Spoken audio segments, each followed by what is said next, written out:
నుంచి వస్తోంది బ్రేకింగ్. నిజామాబాద్ జిల్లాలో కల్తీ కల్లు ఘటనలో షాకింగ్ నిజాలు వెలుగులోకి వస్తూ ఉన్నాయి. నార్కోటిక్ పోలీసులు జరిపిన దాడిలో నమ్మలేని నిజాలు వెలుగు చూస్తూ ఉన్నాయి. కల్లులో అంతు చిక్కని డ్రగ్స్ కు సంబంధించిన టాబ్లెట్స్ వాడినట్టుగా నార్కోటిక్ టీం గుర్తించింది. ఊహించని స్థాయిలో ఈ టాబ్లెట్స్ ను కల్లులో కలిపినట్టుగా గుర్తించారు అధికారులు. ఇప్పటి వరకు కల్లులో ఆల్ఫాజోలం, డైజోఫామ్ లాంటివి మాత్రమే పోలీసుల రైడ్స్ లో గుర్తించారు. అయితే ఇప్పుడు కొత్త రకం డ్రగ్స్ కు సంబంధించిన టాబ్లెట్స్ వాడకంతో పోలీసులు కన్నుగప్పవచ్చని అక్రమార్కులు ఎత్తులు వేస్తున్నట్టుగా సమాచారం. ఇలా తెలంగాణ రాష్ట్ర వ్యాప్తంగా కల్లులో డ్రగ్స్ కు సంబంధించిన టాబ్లెట్స్ ను వినియోగిస్తున్నట్టుగా తెలుస్తోంది.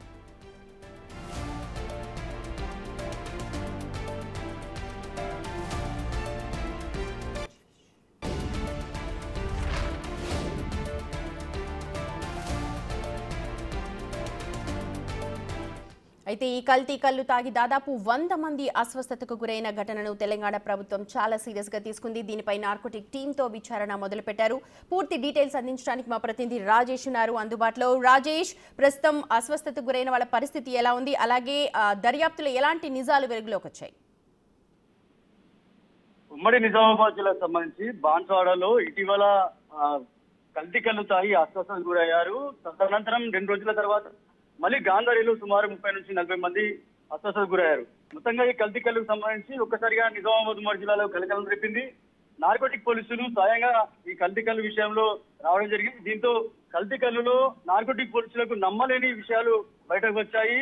అందరూ కూడా ఆశ్చర్యపోయే విషయాలు బయటకు వచ్చాయని చెప్పుకోవచ్చు. ఇప్పటి వరకు కల్తీ కల్లులో డైజోఫామ్, క్లోరోఫామ్ సంబంధించి అలాగే వీటిని కలుపుతూ ఉంటారు. వీటిని అన్నింటిని కూడా లిక్విడ్ చేసి కల్తీ కల్లు తయారు చేసి ప్రజల ప్రాణాలని తీసేందుకు ఈ కల్తీ కల్లు సంబంధించిన మాఫియా అంతా కూడా ఇప్పటి వరకు ప్రయత్నించింది. కానీ కొత్తగా తెలంగాణ రాష్ట్రంలో కొత్త రకమైన డ్రగ్స్ సంబంధించిన టాబ్లెట్స్ ని కల్తీ కల్లు ఉపయోగిస్తున్నట్టు కూడా నార్కోటిక్ పోలీసుల విచారణలో తేలిందని చెప్పుకోవచ్చు. ఇప్పటివరకు అదే కోణంలో విచారణ చేస్తున్నారు.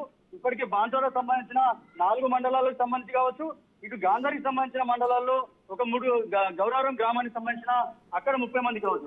సుమారు 100 మందికి పైగా ఇప్పటి వరకు ఈ కల్తీ కల్లులో ఒక రకమైన టాబ్లెట్ వాడుతున్నారు. అది డ్రగ్స్ కి సంబంధించిన టాబ్లెట్.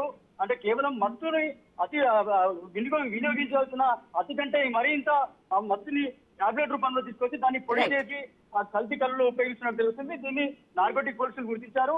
ఈ కోణంలో విచారణ జరుగుతుంది. తెలంగాణ రాష్ట్ర వ్యాప్తంగా కల్లు సంబంధించిన అన్నింటిలో కూడా ఈ మందుని కలుపుతున్నట్టుగా పోలీసులు అయితే గుర్తించారు. మొత్తానికి నిజామాబాద్ లో వెలుగు చూసిన ఈ ఘటనతో ఒక్కసారిగా తెలంగాణ ప్రభుత్వం అలర్ట్ అయింది. అయితే అందులో ఏం కలిపారో అన్న దానిపైన ఇప్పుడు నార్కోటిక్స్ అధికారులు దర్యాప్తు చేస్తున్నారు. దాదాపు 100 మందికి పైగా ఈ కల్తీ కల్లు తాగి అస్వస్థతకు గురయ్యారు. ప్రస్తుతం వారందరూ కూడా కోలుకుంటున్నట్టుగా మనకు సమాచారం అందుతోంది.